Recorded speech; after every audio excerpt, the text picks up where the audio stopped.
올여름 집중호우와 폭염이 지속되면서 농작물 피해가 큽니다. 작황도 부진한 상황이라 농산물 가격이 껑충 뛰었습니다. 순천역 인근에 전남 첫 반려동물 문화센터가 운영을 시작했습니다. 대형견부터 중소형견까지 맞춤형 놀이시설과 교육 공간이 갖춰지면서 반려인들의 호응이 더해지고 있습니다. 일본 후쿠시마 오염수 방류가 초일기에 들어갔습니다. 전남의 노동정당은 철회를 촉구하고 어민 피해도 예상되는 만큼 대책을 요구하고 나섰습니다.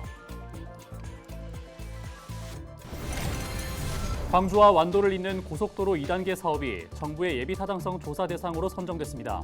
사업이 마무리되면 광주에서 완도까지 이동 시간이 1시간가량 줄어듭니다.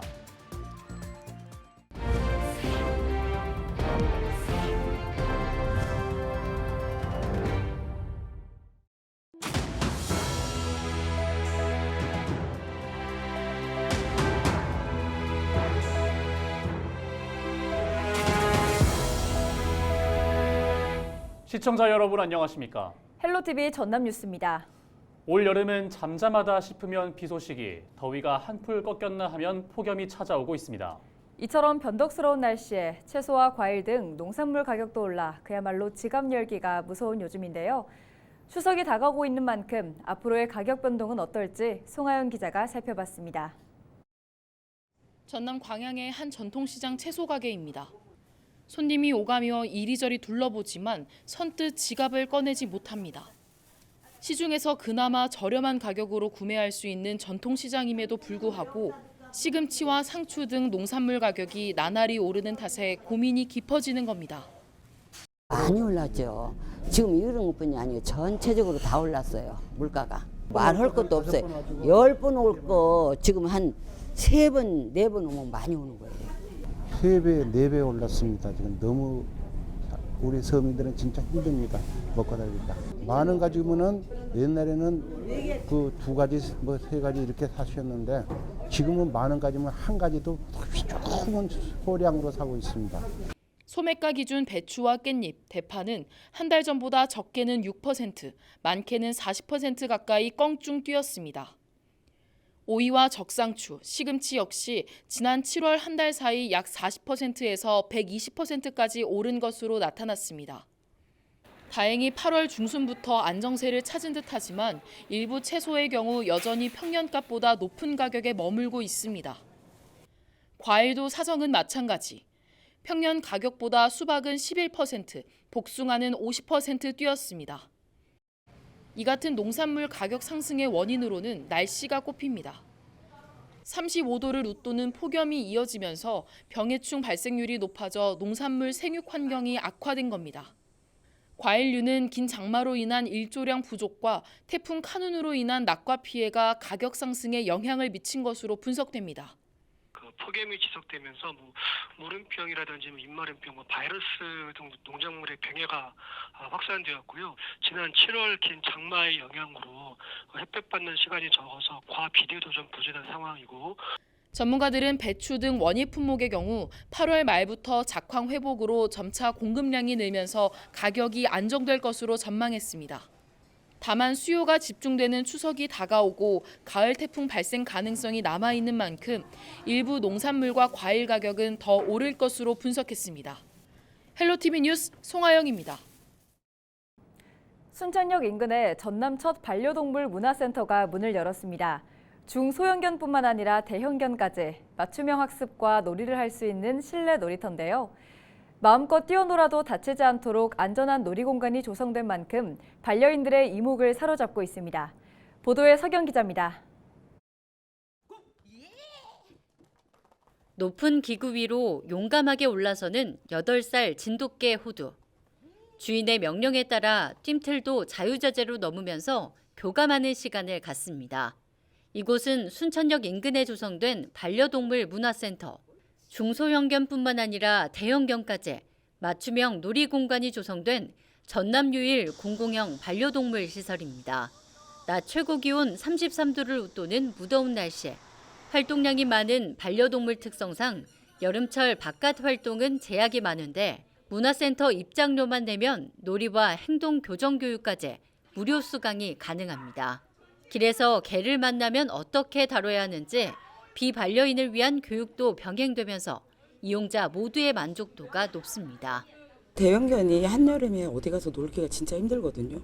근데 여기 같은 경우는 실내에 에어컨도 틀어져 있고 그다음에 꼼꼼하게 바닥 같은 부분도 굉장히 신경을 많이 쓰셔서 미끄러지지도 않고 굉장히 아이들이 뛰어놀기에 너무 좋은 공간이 생겨서 순천 시민으로서 너무 행복합니다. 이곳에서는 반려동물과 특별한 추억을 쌓을 수도 있습니다. 영상 녹음과 촬영 장비가 완비돼 있어 반려견의 영상을 촬영하고 편집까지 마칠 수 있습니다. 촬영 스튜디오는 현재 공사가 진행되고 있는데 가족 사진 촬영까지 모두 무료로 이용할 수 있습니다. 신나게 뛰어놀고 나면 샤워실 이용도 가능합니다. 특히 대형견의 경우 목욕하는 게 쉽지 않은데 넓은 샤워실이 갖춰져 있어 대형견을 키우는 반려인들의 만족도가 높습니다. 지역에서 유기된 동물을 보살피는 전문 동물병원도 들어섰습니다. 임시 보호부터 치료와 수술까지 체계적인 관리가 가능하고 유기견 입양을 원하는 사람에게는 맞춤형 교육과 더불어 소정의 지원도 이루어집니다. 충분한 상담을 거친 다음에 입양을 하게끔 하고 있습니다. 그리고 입양하게 되면 입양에 따른 비용 같은 것도 지원해주고 있고 따로 입양하게 되면 추후에는 그 입양에 대한 그 교육도 실시하고자 합니다. 무엇보다도 반려동물을 키우지 않는 사람을 위한 패티캣 교육을 중요시하고 있는 반려동물 문화센터. 인간과 동물이 갈등 없이 공생할 수 있는 사회를 만드는 데 앞장서면서 선진 반려동물 문화를 안착시키는 데 기여할 전망입니다. 헬로티비 뉴스 서경입니다. 일본 후쿠시마 원전 오염수 방류가 초읽기에 들어가면서 전남의 노동정당들이 오염수 방류 철회와 어민 피해에 대한 대책 마련을 요구하고 나섰습니다. 전남 정의당과 진보당은 23일 전남도청에서 기자회견을 열고 바다를 망치고 국민을 해칠 수 있는 핵오염수는 절대 용납할 수 없다며 방류를 철회할 것을 요구했고 소상공인과 어민들의 생존권을 위협하는 만큼 법적인 지원 근거를 마련해야 한다고 강조했습니다. 일본 정부는 지난달 4일 국제원자력기구가 공식 보고서를 통해 국제안전기구에 부합하다는 보고서를 내놓으면서 오염수 방류를 결정했습니다. 광주와 완도를 잇는 고속도로 2단계 사업이 정부의 예비타당성 조사 대상으로 선정되면서 사업 추진에 탄력을 받게 됐습니다. 광주 완도 고속도로 2단계 사업은 2차 고속도로 건설 계획에 반영된 국책 사업으로 강진 성전에서 해남 남창을 잇는 38.9km 구간에 1조 6천억 원이 투입될 예정입니다. 예타를 통과하면 강진에서 완도까지 이동 시간이 기존 64분에서 43분까지 단축되고 광주에서 강진, 완도 1, 2단계 구간은 2시간 10분에서 1시간 10분으로 단축될 전망입니다. 광주에서 강진 51.1km 구간의 공정률은 60%로 2026년 준공될 것으로 예상됩니다.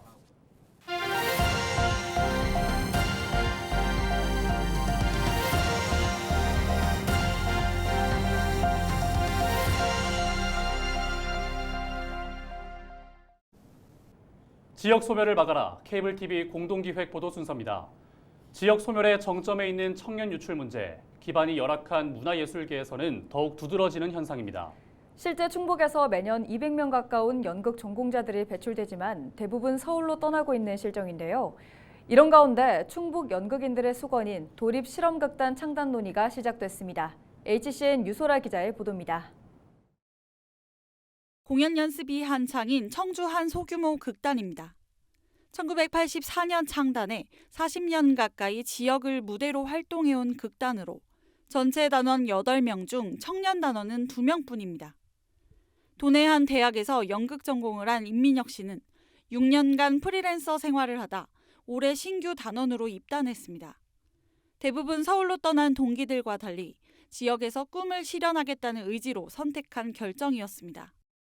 지방에서 우리들이 더 문화나 예술을 잘 소비하지 못하시는 분들을 위해서 더 공연을 보여드리고 조금 더 많은 예술을 제공해드리는 것이 저에게는 목표점이 좀 맞았던 것 같습니다. 충북에서 연극학과를 운영 중인 대학은 청주대와 극동대, 중원대, 세명대 등 4곳입니다. 이들 학교에서 매년 배출하는 전공 학부생은 200명 안팎. 여러 순수예술 학과들이 외면받으며 폐과 수순을 밟는 상황을 볼 때 적지 않은 인원이지만 이 중 충북에서 활동을 이어가는 학생은 한 해 평균 10명 남짓에 불과합니다. 지방보다는 충무로와 대학로가 있는 서울로 떠나는 겁니다. 젊은 친구들이 자꾸 지역에서는 여기 지방에서는 답이 없다라고 생각을 하고 무조건 대학로로 가려고 하고 서울의 어떤 큰 극단이나 그런 쪽에 가려고 하고 있어요. 그러다 결국에는 조금 나이가 들어서 다시 돌아오는 그런 경향이 있는데 고무적인 건 수백 명의 충북 연극인들의 염원이 모여 청년들을 키우기 위한 도립 형태의 실험극단 창단 논의가 시작됐다는 겁니다. 충북도사나 충북문화재단을 중심으로 꾸려진 실험극단 설립준비위원회는 장기적으로 공연 제작 시스템과 인력, 공간을 민관이 공유하는 플랫폼 구축에 나설 계획입니다. 이렇게 제도적으로 지원을 하게 되면 어떤 작품 활동하는 데 있어서 안정적으로 작품 활동하고 또 수준 높은 공연을 도민들께서 또 볼 수 있고 향유할 수 있는 첫 발을 뗀 충북 실험극단 설립 논의. 청년이 지역에 머물면서 꿈을 펼칠 수 있도록 돕는 비전 정책이 될 수 있을지 주목됩니다. HCN 뉴스 유소라입니다.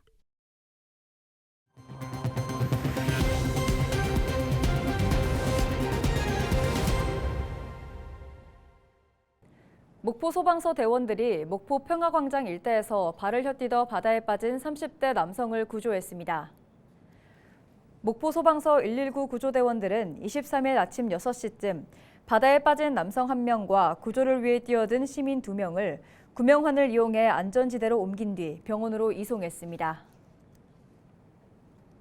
목포 문학박람회가 다음 달 14일 목포 원도심과 목포 문학관 일원에서 열립니다.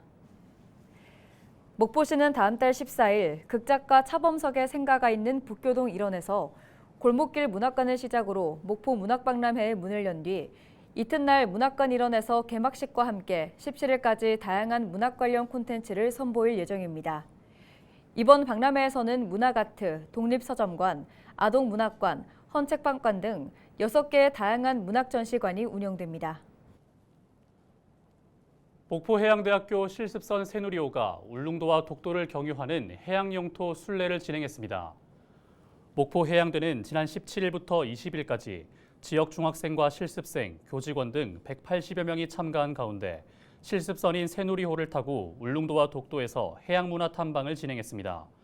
목포해양대는 이번 실습을 통해 해양 주권에 대한 의식을 높이고 독도의 중요성을 다시 한번 되새기는 계기가 되길 기대한다고 강조했습니다. 최근 여수 무선과 소라 율촌 등에서 제기된 수돗물 탁수 민원과 관련해 상수관로 내부 유속 변화가 원인으로 꼽혔습니다. 여수시는 최근 일부 공동주택에서 접수된 민원을 토대로 현장 조사를 실시한 결과 최근 연휴 기간 생활용수 사용량이 급격히 늘면서 상수도 관로 유속이 빨라져 이물질이 탈락하는 과정에서 탁수 현상이 발생한 것으로 추정했습니다. 여수시는 지방 상수도 현대화 사업을 통해 오는 2030년까지 노후 관로를 교체하고 블록화 구축을 추진해 근본적인 원인을 제거할 방침입니다. 여수시가 지난 20일부터 이틀 동안 야간 관광 특화 조성 포럼과 팸 투어를 개최했습니다. 이번 행사에는 야간 관광 특화 도시 조성 전문가와 지역 관광업체 종사자 등 100여 명이 참여해 야간 관광 조성을 위한 발전 방안과 관광 콘텐츠 개발을 위한 다양한 의견을 공유했습니다. 여수시는 이번 행사에서 도출된 의견을 신규 시책에 반영해 야간 관광도시 기반 마련에 나설 방침입니다. 해남 땅끝순례 문학관이 2023 대한민국 최우수 문학관에 선정됐습니다. 땅끝순례 문학관은 문학관 옆에 자리한 100년제 문학의 집을 작가들의 창작 공간으로 활용하고 지역 고유의 문화 콘텐츠를 생산하는 등 참신하고 새로운 시도를 통해 지역의 인문학적 가치를 높였다는 평가를 받았습니다. 해남군은 고산 윤선도를 비롯해 이동주와 박성용, 고정희, 황지우 등 다양한 시문학의 명맥이 이어진 고장으로 알려져 있습니다. 장흥군과 조선이공대학교가 군민 스포츠 경험 확대를 위해 손을 맞잡았습니다. 두 기관은 23일 업무 협약을 체결하고 생활 스포츠 활성화와 재활 프로그램 운영에 협력해 셔플보드와 킨볼 등 유스포츠를 통한 복지 확대에 힘쓰기로 약속했습니다. 이어서 날씨 전해드립니다.